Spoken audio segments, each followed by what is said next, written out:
Hello বন্ধুরা, আমি Manisha. Welcome back to my channel. বন্ধুরা, আজকে যে রেসিপিটা শেয়ার করব সেটা বাঙালির খুব জনপ্রিয় একটা রেসিপি।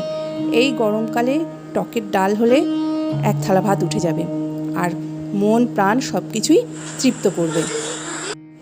আমি এর জন্য নিয়ে নিয়েছি ছোটো এক বাটি মুসুর ডাল আর একটা কাঁচা আম। তা চলুন কাঁচা আমটা কাটতে কাটতে এর কী কী উপকারিতা আছে সেগুলো জেনে নিই। এই গরমে শরীর ঠান্ডা রাখবে আর জলের অভাব মেটাবে। কাঁচা আম বা কাঁচা আমের শরবত বা কাঁচা আম মাখা সব কিছু খেলেই কিন্তু সেম উপকার পাওয়া যাবে। আর শরীর থেকে সোডিয়াম ও মিনারেল কমে যাওয়াও রোধ করবে। কাঁচা আমে থাকা অ্যাসিড ও এনজাইম হজম প্রক্রিয়া উন্নত করে, কোষ্ঠকাঠিন্য দূর করে আর বদহজমের সমস্যাও দূর করে। তাহলে কত উপকার আছে। কাঁচা আম কিন্তু ওয়েট কমাতেও খুব সাহায্য করে। পাকা আমের চেয়ে এই কাঁচা আমে কিন্তু ক্যালোরি আর সুগার সবই কম, সেই জন্য কাঁচা আম খেলে কিন্তু ওজনও নিয়ন্ত্রণে থাকে। আর এছাড়া কাঁচা আম চিবিয়ে খেলে পিত্তরস বৃদ্ধি পায়, যা যকৃৎ বা লিভারকে সুস্থ রাখে। কাঁচা আমে রয়েছে প্রচুর পরিমাণে ভিটামিন সি, আর এই ভিটামিন সি কোলাজেন তৈরি করে ত্বক সুস্থ রাখে এবং দাঁত ও মাড়ির স্বাস্থ্য ভালো রাখে। অন্তঃসত্ত্বা অবস্থায় বা প্রেগনেন্ট মহিলাদের অনেক সময় বমি বমি ভাব হয়। কাঁচা আম চুষলে বা কাঁচা আম খেলে এই সমস্যাগুলো দূর হয়। এই গরমে কাঁচা আম পুড়িয়ে সেটা দিয়ে আম পানা বা আমের শরবত করে খেলেও শরীর খুব ঠান্ডা থাকে। গরমকালে সানস্ট্রোক বা হিটস্ট্রোকের একটা সম্ভাবনা থাকে, সেটা কিন্তু অনেকটা কমে যায়। আটিটা বেশ শক্ত, সেই জন্য ছুরি দিয়ে কাটতে পারছি না, তা আমাকে বটি দিয়েই কাটতে হবে, সেটা দেখালাম না। ছুরি দিয়ে আমি অনেক চেষ্টা করছি কিন্তু কাটা গেল না, এতটাই শক্ত হয়ে গেছে মাঝখানটা। তো সেই জন্য আমি বাকি যে আমটা সেটা আমাকে বটি দিয়েই কাটতে হবে। এই দেখো, ভেতরে আমের যে বীজটা সেটা খুব আর কি শক্ত হয়ে গেছে।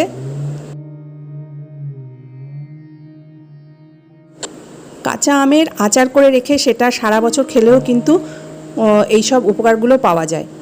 তা আমি কেটে নিয়েছি, বটি দিয়ে কেটে আমগুলোকে ভালো করে ধুয়ে নেব।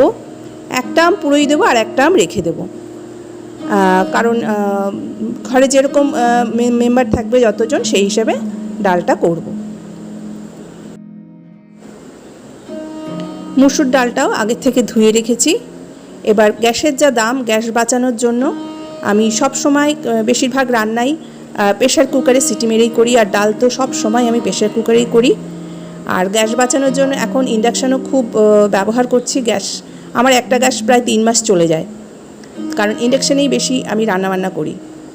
তা এবার এটার মধ্যে একটু জল দেবো, নুন দেবো, হলুদ দেবো, দিয়ে 2টো সিটি দিয়ে নেব। কারণ 3টে সিটি দিলে আমগুলো গলে যেতে পারে আর ডালও একদম গলে যেতে পারে, তাই যাতে পুরোটা গলে না যায় সেই জন্য 2টো সিটি দেব। এবার ইন্ডাকশানে বসিয়ে দেব।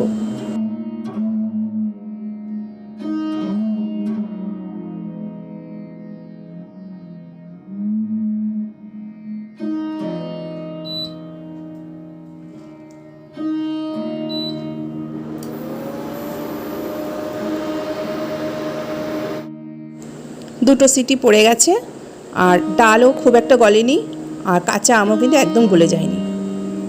এবার কড়াইতে পরিমাণ মতো সর্ষের তেল দিয়ে দিলাম, দিয়ে 2টো শুকনো লঙ্কা ভেজে নেব।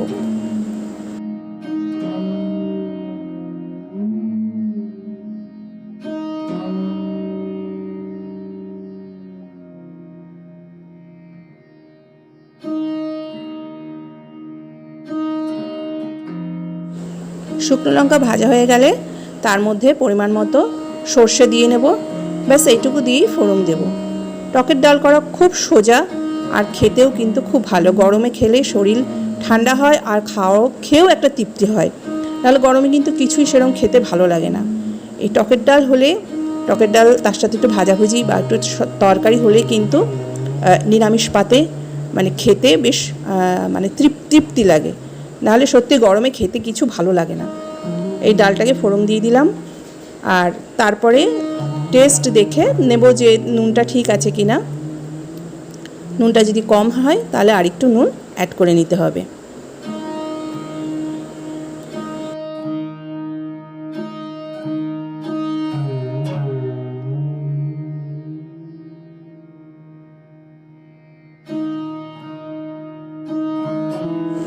ডালটা টেস্ট করে একটুখানি নুন আর একটু নুন আর কি অ্যাড করে দিলাম, আর তার মধ্যে 2টো কাঁচা লঙ্কাও দিয়ে দিয়েছি।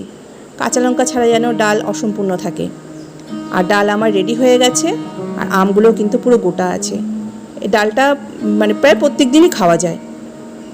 তো আশা করছি ভিডিওটা ভালো লাগলো, রেসিপিটা ভালো লাগলো, আর এর যে খাওয়ার যে উপকারিতা সেটাও জানা হয়ে গেল।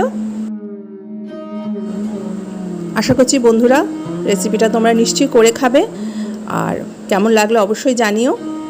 নতুন বন্ধু হলে চ্যানেলটাকে সাবস্ক্রাইব করে পাশে থেকো, লাইক করো, আর নোটিফিকেশনটা অন করে দিও, তাহলে পরের ভিডিওর যে নোটিফিকেশন সেটা তোমরা পেয়ে যাবে।